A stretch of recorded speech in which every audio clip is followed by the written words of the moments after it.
Tras su partida de Deep Purple en julio de 1973, Ian Gillan se alejaría completamente del mundo de la música, involucrándose en diferentes emprendimientos comerciales como un negocio de motocicletas, un hotel-restaurante y la adquisición de los estudios de Alain Lea, donde Deep Purple había realizado grabaciones para sus álbumes con el MK1 y también habían grabado algunas canciones para In Rock y Fireball. Estos estudios serían rebautizados como Kingsway Recorders, donde Ian Gillan comenzaría a trabajar en sus primeras canciones post-Deep Purple.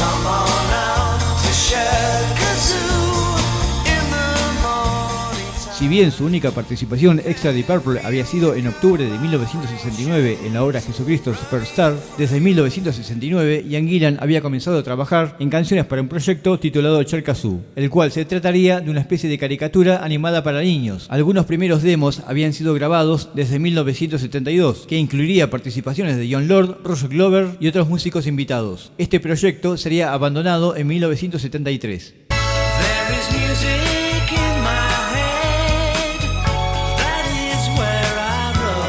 Durante 1974, Ian Gillan comenzaría a grabar en este estudio nuevas canciones para un proyecto en solitario, que lamentablemente también sería descartado. Todo este material que pertenecía al proyecto Cherka Zoo y sus canciones grabadas durante 1974 serían editadas en CD en 1992 bajo el nombre de Cherka Zoo and Other Stories. Este trabajo sería posteriormente editado en 2009.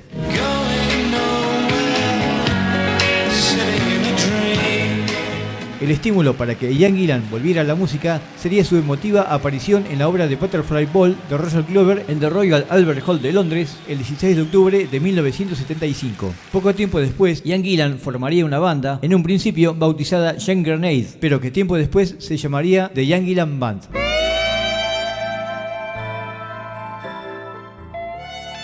El puesto de guitarrista sería para Ray Fenwick, quien había trabajado con Jon Lord en su obra Windows y con Roger Glover en The Butterfly Ball. Ray Fenwick sería un guitarrista bastante interesante, creativo, de refinado gusto y mucho feeling. El puesto de bajista sería para John Gustafson, quien además de haber integrado Quatermass y Roxy Music, también había participado en The Butterfly Ball. El baterista elegido sería Mark Nosif, excelente músico de gran categoría, precisión y versatilidad, quien había sido percusionista en la banda Elf. Con estos músicos y el tecladista Mike Moran, comenzaría a grabar un álbum en los estudios Musicland de Múnich, Alemania, durante diciembre de 1975 y enero de 1976. Este álbum sería producido por su ex compañero de Deep Purple, el ex bajista Roger Glover, quien además participaría tocando algunos sintetizadores.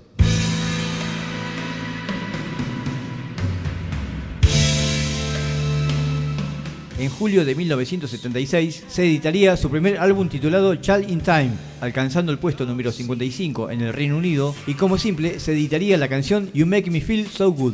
La música de esta banda sería una mezcla de funk a la James Brown, complementado con cierta influencia a jazz rock y algunos aportes de guitarra, un tanto rockeros impulsados por Ray Fenwick. Este álbum de solo 7 canciones quizás defraudaría a los amantes del vigoroso Deep Purple de In Rock, aunque contaría con un elevado nivel musical.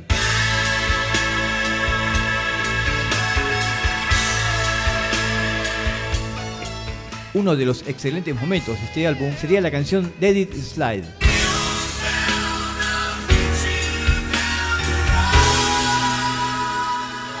Una auténtica joya de este álbum sería la bellísima Down by the Road.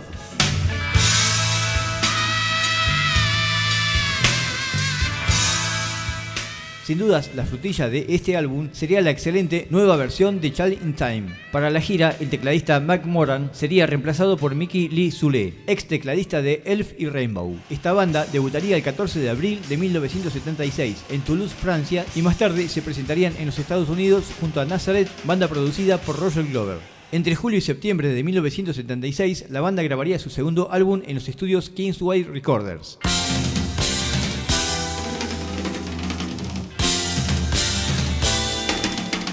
En abril de 1977 sería editado su siguiente álbum titulado Clear Air Turbulence, cuya producción esta vez estaría a cargo de la Ian Gillan Band. La banda sería la misma, pero el tecladista Mickey Lee Zule sería reemplazado por Colin Towns. Este álbum contenía muy buenas canciones, aunque un tanto extensas, como Clear Air Turbulence.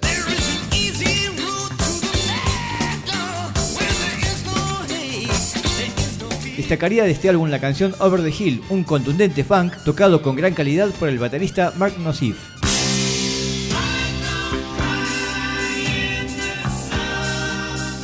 Otro excelente momento de este álbum sería la canción Five Moons.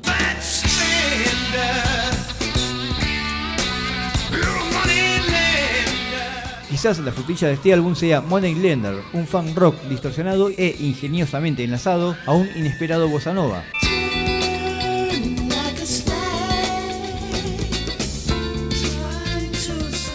En este álbum, una sección de vientos sería incorporada en casi todas las canciones. La tarea de los músicos es excelente y hay un gran trabajo de ensayo que se nota en los arreglos musicales y la instrumentación sincronizada y contundente. Clear Air Turbulence sería un buen trabajo con canciones con mucho piano roll, texturas diferentes, mucho funk y jazz rock y un Ian Gillan altamente inspirado.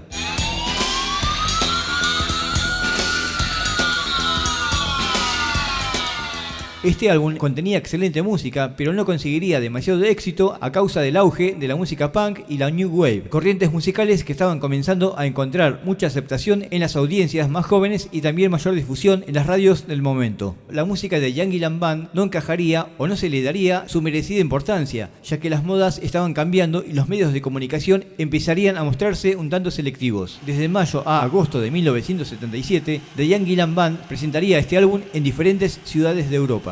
Entre julio y agosto, la banda volvería a los estudios Kingsway Recorders para grabar su siguiente álbum. En septiembre de 1977, la banda se presentaría en Japón, realizando una exitosa gira de 6 conciertos y su show del 22 de septiembre en el Estadio Budokan de Tokio sería grabado para un futuro álbum en vivo.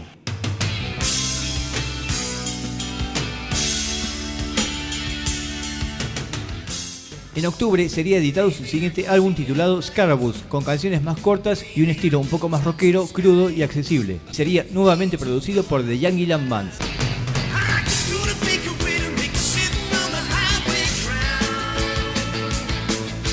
Destacaría de este álbum la excelente Twin Exhausted, con un gran trabajo vocal de Ian Gillan.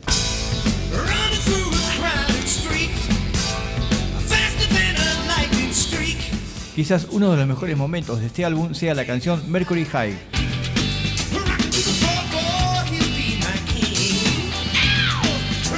Otro gran momento de este álbum sería el funk Poor Bow Hero, destacándose la labor de Colin Towns en el clavinet y un bajo super funky de John Gustafson.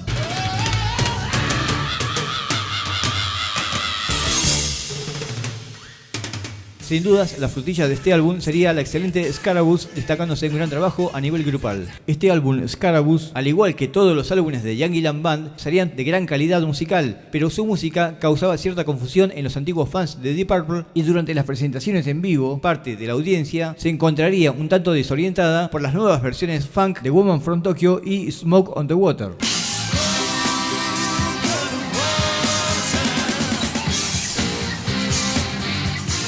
En este mes de octubre, The Ian Gillan Band presentaría este álbum en algunos pocos shows por Inglaterra.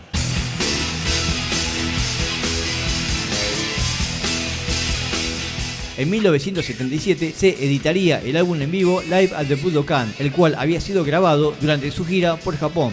Este álbum doble se editaría separadamente entre 1977 y luego en 1978, solo editándose en Japón, y su publicación en Europa sería mucho tiempo después.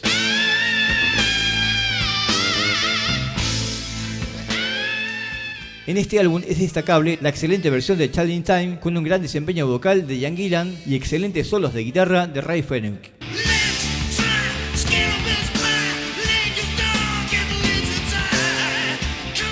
Otro gran momento de este álbum en vivo sería la versión de Scarabaeus con un gran desempeño del baterista Mark Nosif.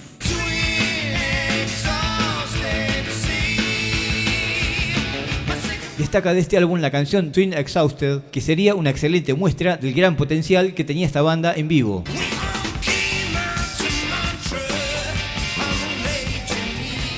Quizás la frutilla de este álbum sea la versión funk de Smoke on the Water, la cual confundiría a muchos seguidores del clásico Deep Purple.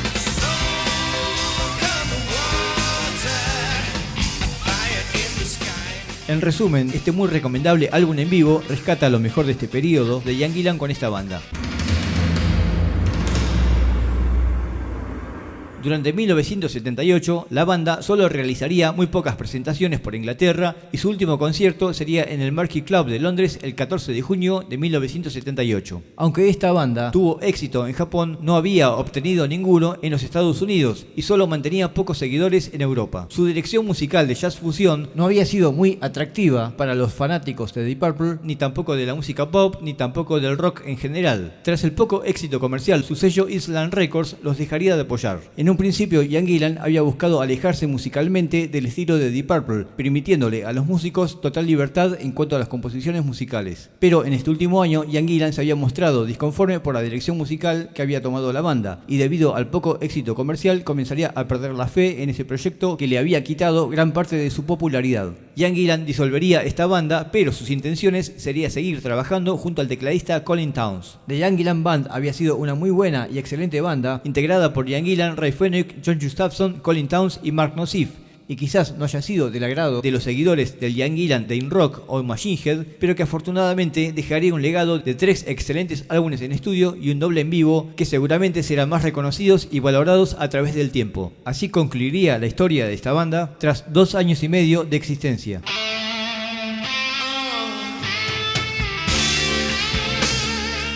Parte de su show del 14 de mayo de 1977 sería filmado y titulado como Live at the Rainbow, y posteriormente sería editado en VHS en 1984, en CD en 1998 y en DVD en 2004. En 2003 se editaría Rarities 75-77, conteniendo material inédito de la banda. En 2004 se editaría The Rockfield Mixes Plus, conteniendo canciones remezcladas del álbum Clair Air Turbulence. Poco tiempo después, el cantante Ian Gillan encaminaría su carrera junto al tecladista Colin Towns, pero esa es otra historia que continuará en un siguiente capítulo. Si les gustó este video, pueden comentar, darle like, compartir y suscribirse a El Tocadiscos de Aldo. Muchas gracias.